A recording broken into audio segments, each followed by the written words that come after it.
Hey, this is Tyler with TJX Survival. I've been out filming for a little while and I want to take a break and show you a quick tip on how to make a fire with string. So stay tuned.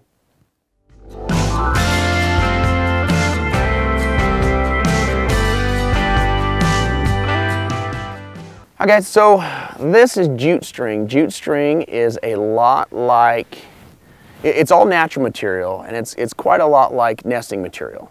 So you don't need a whole bunch of it, but the cool thing that you can do with jute string is this. If you use it to tie whatever it is you're going to tie, I don't know, make a survival bracelet out of it or something. What you can do is you can unwind this and fuzz this up really, really well, and then it'll take a spark like nobody's business. I realize I'm kind of sitting in a bunch of leaves, so make a little bit of a hole right here. Don't want to burn the forest down. I'll just make a quick fire, then kill it. So what you're going to do with this jute string is you're just going to pull it apart. There's going to be a whole bunch of little strands that it has. Once you've got it pulled apart, you're going to fluff it up really, really good.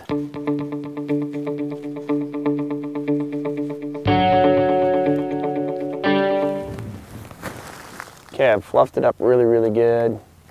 Right there. Okay. And now once I've got this all nice and fluffed, I've got way more string than I needed. I just pulled a bunch off of the roll. But you're just going to basically turn this into a baby nest. I have other videos on my channel you can check out on how to make a nest. It's a real simple concept. You basically take fibrous materials and twist it around itself.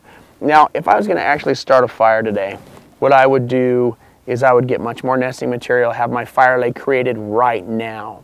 Because if you don't make your fire lay before you have the fire, there's no place for you to put your fire, and then it goes out and you got to start over and make a Boy Scout level mistake. Okay? So having said this, let me get this spread out a little bit more. All right, so there's my nice little jute bundle. I'm going to drop that puppy right there on the ground. Now I'm basically just going to use a fire striker. Got this nice little Bark River Aurora 2, which is the big Aurora. There's a mini and then a normal on the Aurora 2.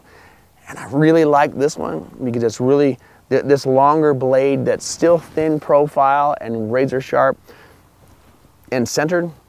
It gives me a lot better ability to make hearth boards and bow drills and the ability to choke up high and carve with it. So one of my more favorite ones. Plus it's also got a strong enough spine in the back that I can throw sparks.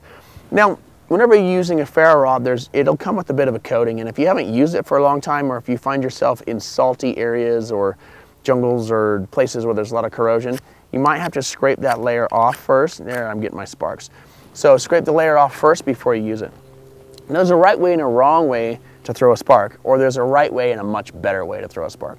If I am grabbing this striker and throwing it away, what happens is I'll hit my bundle and knock it away, and that creates issues. So what I want to do is just put my hand down wherever it is, and that's my aiming mechanism. Right here beneath it is where the sparks are going to fall. So I just drop it just like that right into my bundle. So now let me go ahead and start up my jute. Get over here nice and close.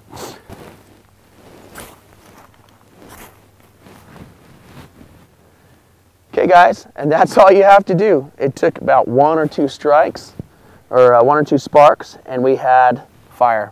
Now it's not going to sustain it for a super long amount of time, so do understand that this is the initiator, or the thing that you use to start out your fire with. So hopefully this little tip has been valuable to you. If it has, please hit the subscribe button because there's always more of these coming. And if you have any questions about anything that I did, just leave them down in the comment section of this video. And thanks for watching TJX Survival.